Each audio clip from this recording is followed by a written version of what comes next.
Apakah kamu sering berbaring di ranjang, menunggu mata terpejam sambil hati penuh kecemasan? Ini perasaan umum. Sekitar 1 dari 3 dewasa sulit tidur. Akibat tekanan hidup, pikiran negatif, atau kebiasaan buruk. Tidur yang terganggu menurunkan energi dan kewaspadaan. Namun, ada cara mengatasinya.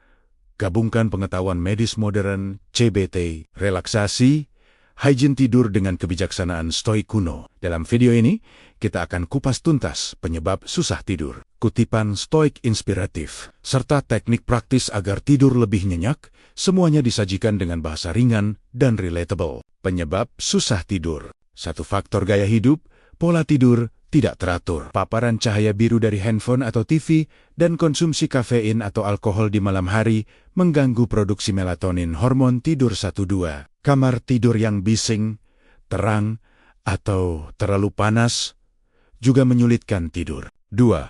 Stres dan emosi. Kecemasan tentang pekerjaan, masalah keuangan, atau konflik pribadi dapat membuat pikiran kita hyperaktif saat berbaring. Seneca pernah menulis banyak penderitaan kita sebenarnya berasal dari imajinasi, bukan kenyataan, misalnya membayangkan hal buruk keesokan hari. 3. Kondisi medis atau psikologis.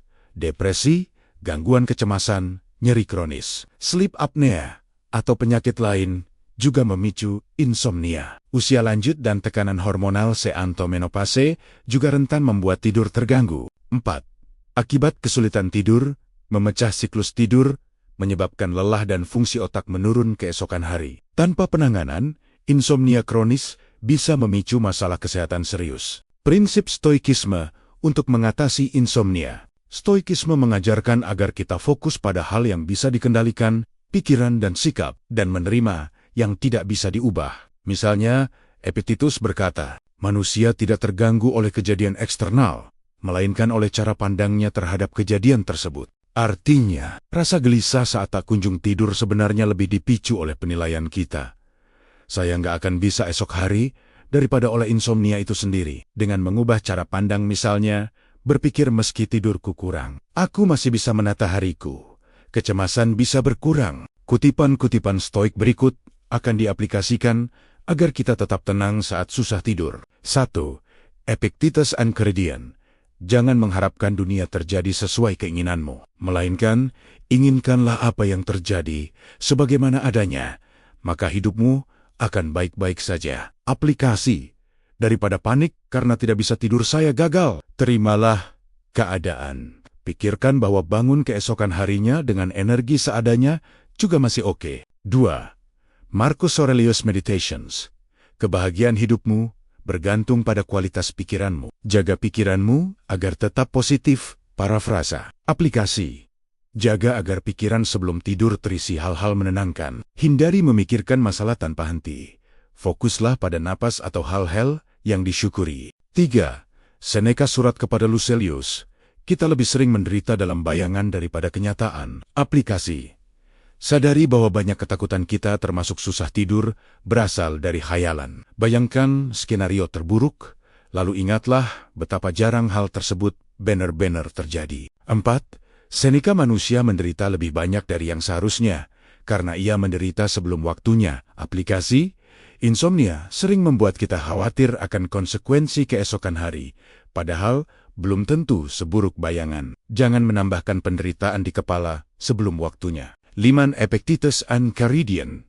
Manusia tidak terganggu oleh hal-hal, tetapi oleh prinsip-prinsip serta pendapat yang terbentuk dalam pikiran mereka, varian kutipan yang sama dengan di atas. Aplikasi, ingatkan diri bahwa gangguan tidur adalah fase eksternal kecil. Yang lebih penting adalah bagaimana kita memandangnya.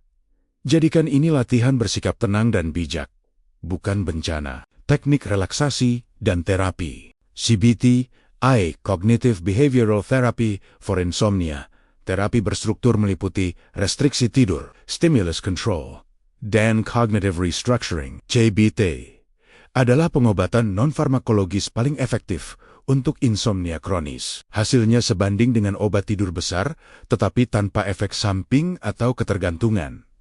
Terapi ini biasanya 6-8 sesi, 1-2 bulan. Pasien diajari mengatur rutinitas tidur, melatih pikiran mengatasi kekhawatiran tidur, dan teknik relaksasi pernapasan, relaksasi otot, mindfulness, atau meditasi.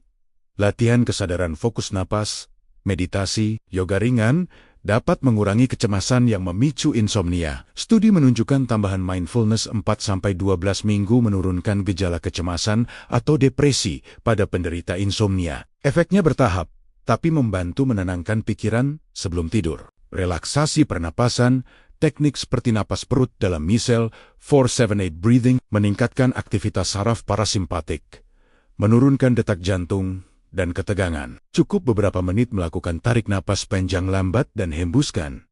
Perasaan cemas bisa meluruh. Latihan relaksasi otot progresif rentangkan, lalu lepaskan otot juga efektif, meredakan ketegangan fisik. Higiene tidur. Sleep higiene, kebiasaan rutin untuk menunjang tidur. Tidur bangun pada jam sama setiap hari, hindari tidur siang lama. Ruang tidur nyaman, gelap, sejuk sekitar 18-20 derajat Celcius. Hening, hanya untuk tidur. Matikan elektronik minimal 1 jam sebelum tidur. Batasi kafein, alkohol, nikotin, terutama sore atau malam hari. Rutinitas menenangkan sebelum tidur, mandi hangat, baca buku, peregangan lembut. Praktik sederhana ini membantu mempersiapkan otak dan tubuh agar siap tidur. Rutinitas malam. Buatlah alur malam yang menandakan sekarang saatnya tidur. 1.